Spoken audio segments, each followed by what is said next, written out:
Ang napakadayang bagong form nitong si Yuno, ang pag-appear ng original at ng tunay na Lucius Zogratis sa kanyang final form na maging itong si Asta ay hindi maging effective kontra sa kanya, ang kanyang true Wizard Emperor form. Kung paano lilinlangin itong si Lucius, si Libe at itong si Asta gamit ang imahe ni Lechita at kung paano siya makakapagland ng vital injury ng napakatinding pinsala dito kay Asta at kay Libe, napipigil sa kanilang makapagpatuloy na makipaglaban sa kanya. At ang isa sa pinakamalaking plot twist pagdating sa sereng ito ng Black Clover kung ano ang katotohanan sa mga grimoires. Ang lahat ng yan at marami pang iba ay tatalakayin natin dito sa aking full chapter review ng chapter 379 hanggang 380 ng Black Clover. Tama kayo nang narinig guys, hindi na natin puputulin ng dalawang chapter na yon. Sa video na ito ay tatalakayin natin yun agad. Kaya naman siguraduhin nyo nang nakalike, nakasubscribe at na rin yun ng bell button para automatic ma-notify kayo pag release natin ng susunod na video. Pero wag na nating patagalin pa, let's go! Ang title ng chapter na ito ay Absolute Messiah. Pero wag kayong malilin lang sa title na yan guys, hindi nagre-refer kay Yuno o di kaya naman dito kay Asta. Nagre-refer yon sa ating main villain na si Lucius. At makikita natin sa double spread color page na ito ang isang napaka-wholesome na art ng mga Magic Knight Captains at dito naman ay ma-highlight kung paano tinititigan nitong si Mimosa si Asta na natutulog habang nakapatong sa kanya si Libe. Pero mag-proceed na tayo sa pinaka-context ng chapter na ito. Matapos ngang successfully na mahiwa nitong si Asta ang inaakala nilang tunay at original na Lucius sa chapter 378 na na-review na natin sa previous Black Clover video, nagre-rejoice at tuwang-tuwa na ang mga Magic Knights ng Clover Kingdom dahil iniisip nila na tapos na ang laban, napatay na ni Asta ang original na anyo nitong si Lucius at ang iba namang mga clone ay napatumba na ng mga Magic Knight Captains at ng iba pang mga miyembro ng Black Bulls na nabigyan nga ni Asta ng anti-magic. Ganun na din ang mga mamamayan ng Clover Kingdom dahil sa pamamagitan nga ng magic nitong si Marks, nabobroadcast niya ang bawat laban na nangyayari. Kaya napapanood at nakita ng mga mamamayan kung paano napatumba at napatay ng mga Magic Knights ang buong hukbo nitong si Lucius Zogratis. Pero bigla na lamang silang nagulat dahil sa hindi nila inaasahan na pagkakataon, biglang may strange na mga nangyayari sa mga Grimoire Towers. Hindi nila alam kung ano pa to specifically at this moment pero ma-explain yan sa sumunod na mga panels. At kung limot na kayo guys, ang mga Grimoire Towers nga pala ay ang mga tower na kung saan ay nandoon ang mga aklat, kung saan nandoon ang mga grimoires. Nakita natin ang isa sa mga to sa episode 1 pa lamang ng Black Clover nang unang kunin nitong si Yuno at nitong si Asta ang kanilang mga grimoire. Pero kahit akala nila'y tapos na ang laban at napatay na nga ni Asta ang tunay na Lucius Zogratis, biglang may nag-emerge mula dito sa Tree of Qliphoth. At sa hindi nila inaasahan na pagkakataon, yun ay ang panibagong katawan ni Lucius. Habang nire-reveal ng Lucius na ito na okay daw, brilliant work, nabilib siya sa ginawa at sa ipinamalas na performance nitong si Yuno at nitong si Asta, pero sinabi niya na ito na ang pagkakataon. Ito na ang tamang oras at kailangan na nila ngayong ma-witness ang tunay na advent ng true Wizard Emperor habang ipinapakita ang kanyang final form. Ngayon nakita naman natin sa previous chapters kung paano nagpakita si Lucius at kung paano niya ipinakita ang kakaiba din niyang form na nalalayo sa form na ito habang ipinepresenta ang kanyang sarili bilang ang Wizard Emperor. Pero dito ay na-confirm na yun ay ang isa lamang sa mga ginawang clones nitong si Lucius at ito talaga ang kanyang tunay na katawan. In-explain din dito ni Lucius na oo, napakahabang oras ang kinailangan niya para mag-create ng mga clones na tulad nun, pero kahit papano, worth it naman daw ang ginamit niyang oras para doon. Dahil nakapag buy time ito para sa kanya, naging sapat ang oras na kinailangan nitong si Yuno at ni Asta para kalabanin yun, para makumpleto niya ang kanyang tunay na plano. Ang ginawa pala nitong si Lucius ay ang gumamit ng isang panibago na naman na Gargantuan spell at hindi lang basta Gargantuan, Ultra Gargantuan spell na ginamit niya sa mga Grimoire Towers sa loob ng Clover Kingdom na dahilan din kung bakit naitanong naman ni Asta na bakit naman ang mga Grimoire Towers ang tinarget niya. In-explain dito ni Lucius kung ano ang katotohanan sa likod ng mga Grimoires. Sinabi ni Lucius na ever since daw nang mabuhay ang pinakaunang mga humans, talagang meron ng nakatayo ng mga Grimoire Towers. At sa loob nun ay nakatago nga ang napakaraming mga aklat, ang napakaraming mga Grimoires. Pero ano daw ba sa tingin ni Asta at ni Yuno kung ano talaga ang mga grimoires na ito? Sinabi niya na ito ay ang gift from the gods. Ibinigay daw ito ng mga gods para sa mga humans, para ma-amplify ang kanilang magic, para magamit nila efficiently ang kanilang mga mana. Dahil kung ang mga humans lang, hindi talaga sila ganun kalakas, hindi nila magawang magamit ang mga mana at ang magic sa kanilang katawan. Kaya sa pamamagitan ng mga grimoires, natutulungan sila nitong magamit yun ng maayos and efficiently. Na nangangahulugan lang guys na aside sa mga devils sa underworld at sa mga humans, meron talagang higher beings pa na nasa loob ng Black Cloververse. Pero since we are already in the final saga na nga ng Black Clover, ang tanong, malalaman pa ba natin kung sino yon? Maifi-feature pa ba sila sa seryeng to? Pero ang sumunod na tanong nitong si Lucius, matapos daw mamatay ang isang user ng isang grimoire, anong mangyayari sa grimoire nito? Saan yun napupunta? Ang sagot daw is babalik yon sa loob ng Grimoire Towers na nangangahulugan na ang lahat ng na-accumulate nilang knowledge, ang lahat ng na-create nilang spell sa pamamagitan ng Grimoire na yon na naka-engrave sa bawat page ng Grimoire ay mababalik din sa Grimoire Tower na para bang naiipon lamang ang spells na yon. At dito na nga in-reveal nitong si Lucius kung ano talaga ang naging bunga ng kanyang plano matapos nga niyang gamitin ng Ultra Gargantuan spell sa mga Grimoire Towers na yon. Pwede niya nang gamitin ang lahat ng mga naipon na spell sa lahat ng mga pages ng lahat ng mga grimoire na nasa loob ng Grimoire Towers na kinuha niya. Na nangangahulugan na hindi lang basta 10, hindi lang basta 100, libo-libong mga spells at libo-libong mga magic ang kayang gamitin ngayon itong si Lucius Zogratis. Literally, napaka-OP niya na ngayon. And with enough knowledge, kaya niyang makounter ang kahit na anong magic, ang kahit na anong hacks na meron ng kahit na sino sa loob ng Black Clover. Gamit ang multiple elemental magic nitong si Lucius ay inatake niya itong si Asta at itong si Yuno. Pero hindi talaga ang purpose nun ay para patamaan ng dalawa, kung hindi para mag-serve as a distraction, para mag-create ng panibago na naman yung strategy. Makikita natin dito na ang dalawang ito na si Rev Chisalek at si Guldre Poizot ay iniisip kung paano sila makakasurvive, kung paano sila tatakas sa nagaganap na purge na ito sa loob ng Clover Kingdom. Pero sa hindi nila inaasahan na pagkakataon, kahit napaka-confident nila na kayang-kaya nilang umalis gamit ang kanilang mga magic, biglang nag-appear sa kanilang likuran itong si Lucius Zogratis. Hindi lang yon, maging itong si Marks na patuloy pa rin ang paggamit ng kanyang magic para i-broadcast ang lahat ng mga nangyayaring laban sa mga mamamayan ng Clover Kingdom, bigla din siyang nawala. Na alam niyo naman guys kung ano ang dahilan? Surely wala namang gagawa nito na kahit na sino sa kanilang allied forces. Walang iba yon kung hindi si Lucius Zogratis lang din mismo. Hindi nagtagalay bumalik itong si Lucius sa harap nitong si Asta at nitong si Yuno habang dala-dala ang tatlong mga magic knights na ito na kinidnap niya. Of course, maging itong si Yuno at si Asta ay hindi alam ang dahilan kung bakit kinuha niyang tatlong ito. Anong purpose? Pero naging malinaw ang lahat nang makita nitong si Yuno at ni Asta na may ginawa itong si Lucius sa tatlong mga magic knights na ito. Lahat ito nawala ng malay at kinonfirm nitong si Lucius Zogratis na pinatay niya ang tatlong ito. Gumawa na naman ng panibagong trivia itong si Lucius habang parabang napakagaan lang sa kanya ng pagpatay sa tatlong mga magic knights na yon. Tinanong niya si Asta at itong si Yuno, ano daw ang mangyayari sa grimoires ng tatlong ito na pinatay niya? Na alam naman natin guys ang sagot, babalik ngayon sa mga Grimoire Towers, and since may access itong si Lucius sa mga Grimoire Towers, magagamit niya ngayon ang magic ng tatlong ito na pinatay niya just recently. At gamit ang chain magic nitong si Rev Chi na alam naman natin kung gaano guys ka-OP. It's just that masyado siyang maagap na introduce sa kwento ng Black Clover, pero makikita nyo dito kung gaano ka-significant ang kanyang magic. Ang kanyang chain magic ay kayang pigilan, isil ang kahit na anong magic ng kanyang kalaban.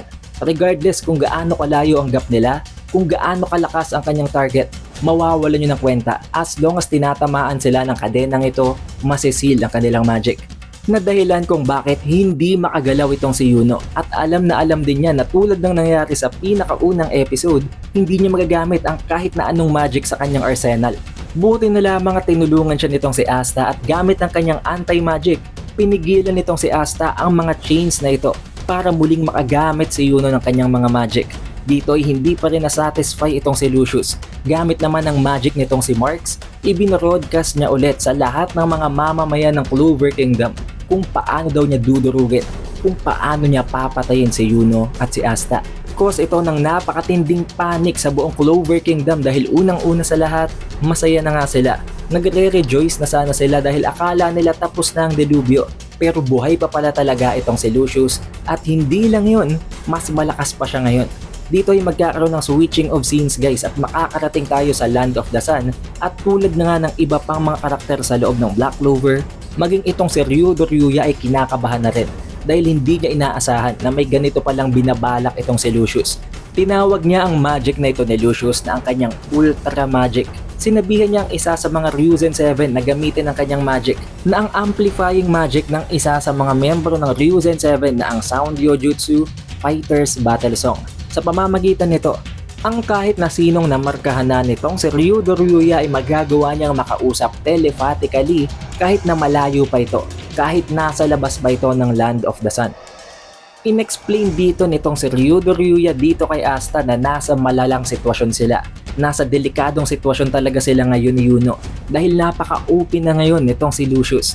Habang may kita natin na sa pakikipaglaban ni Lucius sa kanila, gumagamit siya ng iba't ibang mga elemental magic, iba't ibang klase ng mga magic spells. At kahit nagamitin pa ni Asta ang kanyang mga anti-magic slashes dito kay Lucius, hindi tumatalab. Kaya naman in-explain sa kanya nitong si Ryudo Ryuya kung ano nangyayari. Hindi daw nung tinatamaan nitong si Lucius. Maging kayo, hindi nyo to magigets basta-basta kung wala kayong analyzation, pero for me, I think, sa pamamagitan yun ng magic nitong si Guldre, ang former captain ng Purple Orca na ang kanyang permeability ability. Sa pamamagitan ng magic na ito, hindi lamang siya nagiging invisible, kung hindi din siya nalalapatan ng kahit na anong klase ng magic. Yun ang ginagamit ngayon nitong si Lucius Zogratis na nagpapakita lang na maging ang pinaka-basic na mga abilities talaga, ang pinaka-basic na mga magic, kung gagamitin ng isang genius sa paggamit ng magic ay magiging napaka-useful. But for some reason, napansin din itong si Ryudo Ryuya na may parabang concentration ng magic sa gitna ng dibdib or ng core nitong si Lucius Zogratis. Kaya naman sinabi niya kay Asta na yun ang dapat nilang targetin, yun ang dapat nilang wasakin. Dahil kahit naman gaano yun kalakas, kahit gaano pa yun ka-durable at kahit na gaano pa kadami ang amount ng magic energy doon, hindi na mapipigilan ang gagawing atake ni Asta given na gagamitin niya at isasabay niya sa kanyang anti-magic slash ang Zeten. Na nagpapakita lang din kung gaano katindi ang confidence nitong si Ryudo Ryuya sa kung gaano kalakas at kung gaano katindi ang mastery ni Asta ng paggamit ng Zeten sa loob lamang ng short duration of time. Subalit nang susubukan na sanang hiwain ni Asta ang parteng yon ng katawan nitong si Lucius, bigla itong parabang nag-teleport papunta sa kanyang likuran ng napakabilis. Sa hindi inaasahang pagkakataon ni Asta na yon, nakapag-launch ng multiple na iba't ibang mga magic spells itong si Lucius sa kanya. Habang sinasabi pa nitong si Lucius kay Asta na wag daw siyang mag-alala, matapos daw siyang patayin nito, i-revive niya ulit itong si Asta. I-resurrect niya ito pero bibigyan niya ito ng nararapat na magic para sa kanya bilang isang tao. Tutusukin na sana nitong si Lucius itong si Asta gamit ang kanyang hawak-hawak na sword, buti na lamang dumating agad itong si Yuno gamit ang kanyang Spirit of Boreas. Pinigilan niyang gagawing atake nitong si Lucius at napigilan niyang pagkamatay nitong si Asta habang sinasabi na hindi sila dito mamamatay. Gagamitin na sana ni Asta at ni Libe ang kanilang final slash gamit ang Zeten para patamaan ang core nitong si Lucius Zogratis para tapusin na ang laban. Pero sa pagkakataong ito, nakita nila ang pinaka hindi nila ine-expect na counter-attack na magagawa nitong si Lucius. Isinamon niya ang imahe nitong si Lichita. Napatigil itong si Asta pero hindi niya alam kung anong dahilan. Pero alam na natin kung ano yon. Itong si Libe ang pumigil sa gagawin nilang atake. Dito ay nagpakita ang napaka-devilish ng ngiti nitong si Lucius habang may kita natin na ito talagang binabalak niya right from the start. Nagtataka din maging itong si Ryudo Ryuya. Although alam niya kung ano at sino ang ipinakitang imahe na yon nitong si Lucius na yun ang nanay ni Asta at yun din ang nagsilbing para bang nanay nitong si Libe, hindi niya alam kung paano niya ito na pull off. Hindi niya alam kung paano yun nalaman ni Lucius at kung na-meet niya ba talaga si Lichita before. Na mapapatunayan naman ng panel na ito, nagkita talaga dati itong si Lichita at si Lucius Zogratis. At sa pamamagitan nga ng mga nakuha niyang magic mula sa kanyang mga kapatid na ang Bone Magic ang flesh magic at ang blood magic at ang kanyang sariling soul magic na gagawa niyang mag-resurrect at mag-create ng panibagong mga individuals. Pero ang tumatakbo naman sa isip nitong si Libe, oo, alam niya na patay na si Lichita. Alam niya na peke at isang clone lamang ang ginawa nitong si Lucius na Lichita na nasa harapan nila. Still, hindi niya kayang patayin ang Lichita na ito kahit isa lamang itong clone. Hindi niya ito kayang hiwain. Na dahilan kung bakit na-undo ang kanilang Devil Union itong si Asta at nagkaroon sila ng napakatinding opening. Wala silang kahit na anong guard at nakapag-land si Lucius Zogratis ng napakatinding slash sa kanilang dalawa. At kitang-kita natin dito kung gaano ka-severe ang naidulot na sugat nun dito sa dalawang to. Maging hitong si Libe at hindi lamang si Asta, nagtamo din siya ng napakatinding sugat. Now this is where chapter 379 ends at mag-proceed na tayo ngayon sa chapter 380. Ang title ng chapter na ito ay The Brink of Despair. Dito na nagsimulang pumasok sa despair state ang mga mamamayan ng Clover Kingdom matapos nilang makita na ang kanilang pinakamalakas na warrior, ang isa sa pinakamalakas nila na itong si Asta at itong si Libe ay tinamaan ng isang napakatinding atake mula kay Lucius. Nakita nila yon sa pamamagitan pa rin ng broadcasting magic ni Marks. Maging itong si Ryuya ay nawala na sa kanyang composure. Nagsimula na siyang magalit, nagsimula na siyang kabahan at matakot para kay Asta. Dahil si Asta nga lang ang inaasahan nila na ang magsisilbing pinakamagiging flaw sa lahat ng plano nitong si Lucius. Lalong-lalo na itong si Yuno na akala niya okay ng lahat. Akala niya nagwagi na sila nitong si Asta. Pero hindi pala yun ang katotohanan. Nabaliktad yon sa isang iglap lamang. Hindi lang mga mamamayan, maging ang iba pang mga Magic Knights, mga Vice Magic Knight Captains, mga Magic Knight Captains, maging ang kanyang sariling captain na itong si Yami Sukehiro na nasa kanyang Kijin form pa rin pero wala pa rin magawa dahil pagod na siya. Maging itong si Noel, wala siyang magawa kung hindi ang isigaw na lang pangalan nitong si Asta. Habang si Lucius, patuloy pa rin ang ginagawa niyang mga plano. Instead na mandumo sa pagkamatay ng iba pa niyang mga angels sa kanyang mga paladins, ginamit niya na naman ang kanyang panibagong magic ulit para isamon at mas palakasin pa ang mga angel at mas palakasin pa ang mga muntik na sanang ma-annihilate at mapatay niyang mga paladins. Kasama na dito si Morris, si Ishie at itong si Morgan. Kung akala nyo ay napatay na sila, kung akala nyo si Morris ay napatay na nitong si Melioriona, nabuhay itong muli at makikita nyo na may panibago na itong anyo. Mas nakakatakot siya ngayon. Maging itong si Ishie na akala natin natalo na ng kanyang mga anak, nabuhay itong muli at mas nakakatakot na rin ang kanyang form, lalong-lalo na itong si Morgan. Habang makikita natin ang magkabila niyang kamay na may light magic at dark magic. Mas lalo na ditong pinangilabutan itong si Yami at itong si Nak dahil kung previously nga, bago pa ito mag-evolve sa ganitong form, nahirapan na silang talunin ito. Paano pa kaya ngayon na pagod na nga sila, mas lumakas pa ang paladin form nitong si Morgan. Si Asta at si Libe naman matapos tamaan ng slash na ginawa nitong si Lucius, hindi na sila makagalaw habang napapalibutan sila ng napakaraming mga angels na isinamon nitong si Lucius. Sinabihan pa siya ni Lucius na akala daw niya back then napatay niya na talaga si Asta dahil alam naman natin na akala nga niya patay na ito pero na-teleport talaga ito ni Sister Lily papunta sa Land of the Sun. Hindi niya alam na tinulungan pala yun ni Sister Lily pero ngayon hindi na daw niya uulitin ang pagkakamaling yun. Papatay niya talaga ito at i-confirm niya yun para hindi na mabuhay pang muli itong si Asta. Pero hindi niya alam, hindi siya hahayaan nitong si Yuno na gawin ang kanyang kagustuhan na yon. Bigla nang sumugod si Yuno at hindi lang si Yuno, maging itong si Bell. Ginamit ni Bell ang natitira pang mga magic, ang lahat ng natitirang mana mula sa Never Neverland. Inipon niya yung lahat habang ibinibigay yung lahat dito kay Yuno na nagbibigay kay Yuno ng napakatinding amplification, napakatinding buff at mas lalo pa siyang lumakas ngayon. Sinira niya at pinatay niya ang lahat ng mga angel na nakapalibot kay Asta at kay Libe. Habang nagpo-proceed sa pag-atake dito kay Lucius, hindi lang ang kanyang wind spirit, hindi lamang ang kanyang wind magic, talagang ni-utilize niya itong lahat, maging ang kanyang royal magic na ang star magic. Pero unfazed pa rin talaga itong si Lucius Zogratis na para bang ine-expect niya itong lahat. Alam niya na hindi siya mapipigilan nitong si Yuno kung ito lang ang gagamitin niya. Pero itong si Ryuya, bilib na ngayon at hindi siya makapaniwala sa nakikita niya. Oo, alam niya na malakas si Yuno. Previously, bago niya pahigupin ang lahat ng mana, ang lahat ng magic mula sa Neverland, ay alam niya na napaka-OP na nito. Pero ngayong kinansel at inando niya ang Neverland para lamang mai-1v1 itong si Lucius, mas lalo pa daw itong naging halimaw.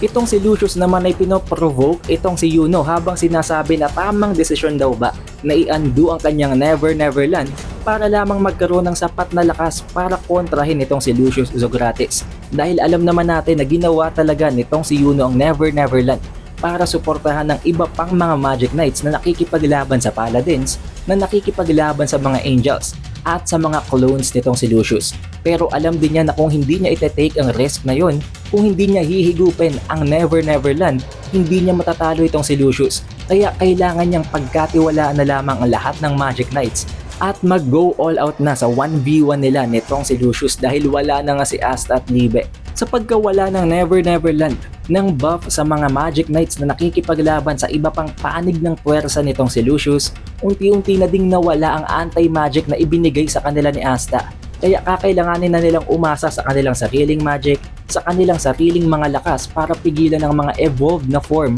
ng Angels at ng mga Paladins. Pero tulad pa rin ng dati, as expected, Nact and Magna never disappoints guys. Talagang mas ginaganahan pa sila ngayon kahit nasa matinding disadvantage na sila. At ganun din ang iba pang membro ng Black Bulls, hindi talaga sila nagbaback down. Kahit ang ibang mga Magic Knights ay nawawala na ng pag-asa, hindi pa rin naman sumusuko ang iba. Lalong-lalo na itong si Mimosa na talagang nag-aalala para sa kalagayan ni Asta ngayon. Nagpatuloy ang bakbakan sa gitna nitong si Lucius at nitong si Yuno Green Burial. Nakikita natin dito guys kung gaano katindi at kung gaano kabilis ang kanilang movement speed to the point na para bang mga guhit na lang ang nakikita natin. Sa tindi ng buff at ng power up na na-acquire nitong si Yuno gamit ang paghigop sa Neverland, nagagawa niya talagang masugatan at makapag-land ng mga clean na hits dito kay Lucius. Pero sinabi sa kanya ni Lucius na okay daw, nakakabilib daw talaga itong si Yuno, but at this point, walang makakatalo sa kanya. Wala nang kahit sino sa loob ng Black Cloververse ang kaya siyang kalabanin habang hinihil ang lahat ng mga sugat na yon at naglo-launch ng multiple na mga iba't ibang element ng magic kay Yuno. Dahilan kung bakit even with all that buff, even with all that power up, talagang nasa disadvantage pa rin si Yuno dahil isipin nyo na lamang kung gaano kadaming magic ang pwedeng gamitin ngayon nitong si Lucius. Napansin ni Asta na talagang nababack into a corner na ang kanyang best friend, ang kanyang rival na si Yuno. Kaya naman hindi din siya nagpabaya. Kahit na hindi na siya makagalaw, pinilit pa rin niyang humanap ng paraan para makatulong dito kay Yuno. At ang paraan na naisip niya ay ang pagbukas ng kanyang sariling grimoire, ang pagkuha ng Demon Dweller Sword na dito pa lamang ay makita natin na nag-ooze out na talaga ang anti-magic sa sword na ito. Napansin yun agad nitong si Yuno habang makita niya ang mukha ni Asta at naintindihan niya na agad kung anong pinaplano nito. Habang sinasabi din ni Asta na kailangan daw munang gawin ni Yuno ang lahat ng kanyang makakaya at tanggapin niya ang tulong na gustong ibigay nitong si Asta. Hindi daw magtatagal ay babalik din naman itong si Asta para tulungan ulit itong si Yuno. Na dahilan kung bakit ginamit naman ni Yuno ang kanyang iba pang mga stars gamit ang kanyang star magic para i-teleport si Asta at si Libe sa isang safe na lugar. Dahil dito napatanong itong si Lucius dito kay Yuno kung bakit daw inalis pa nitong si Yuno ang dalawang yun sa battlefield. Wala nang kwenta kung saan daw niya yung dadalhin dahil wala na silang tatakbuhan as long as nasa loob sila ng mundo. Kasi nagot naman ni Yuno na walang problema. Hindi daw kailangang habulin nitong si Lucius itong si Asta dahil babalik din siya sa laban. Babalik siya for sure as long as nakikipaglaban pa rin daw itong si Yuno dahil siya ang rival ni Asta. Habang ipinapakita na may pagbabago sa kanyang form, unti-unting nagiging kulay itim ang kalahating parte ng kanyang katawan at dito na in-reveal, dito na na-confirm na hawak-hawak ngayon nitong si Yuno ang Demon Dweller Sword at nagagamit niya na ngayon ang anti-magic nitong si Asta. Kung napaka-OP niya before, gamit pa lamang ang combination ng wind magic, ng wind spirit na si Bell at ng kanyang royal magic na ang star magic. Paano pa ngayon na magagamit niya ang pinakamadayang magic sa loob ng verse na ang anti-magic? Just how powerful. Gaano ka-OP ngayon itong si Yuno Green Burial? Ito na ba ang sapat na lakas para talunin itong si Lucius Zogratis? Now with this very majestic form ni Yuno Green Burial, we can say na ito ang pinakamalakas na individual sa loob ng verse. Arguably, maging dito kay Lucius Zogratis. Dahil kung meron na nga siyang abilidad ni Asta, ang anti-magic and at the very same time nasa kanya din ang teleportation ability ng kanyang star magic at ang tulong ng kanyang wind magic at ng wind spirit na si Bell, sino pa ang pipigil sa kanya? Pero ang katapat niya ngayon guys ay pwedeng gumamit ng libo-libong mga magic spells. Ano sa tingin niyo ang magiging outcome ng laban na ito? However, this is where chapter 380 ends at kailangan nating mag-antay na naman ng medyo matagal para sa susunod na chapter. Pero hindi nyo kailangang mag-alala dahil you can rest assured na as long as nakaring ka ng bell button sa ating channel, the very moment na ma-release ang susunod na chapter na ang chapter 381 onwards, magagawan agad natin yan ng review sa channel na ito. Kaya siguraduhin nyo nang naka-like, naka-subscribe at na rin nyo ng bell button. Also, we have an official Facebook page and official TikTok account. Kaya mag-like at i-follow nyo na ang iba pang mga accounts natin na yon sa ibang platforms para hindi kayo mahuli sa bawat announcement sa ating channel. Shoutout nga rin pala guys sa napakaraming mga supporters na ito sa ating previous Black Clover video. Maraming salamat guys. It is the Updated Weeb and I will see you guys on the next one.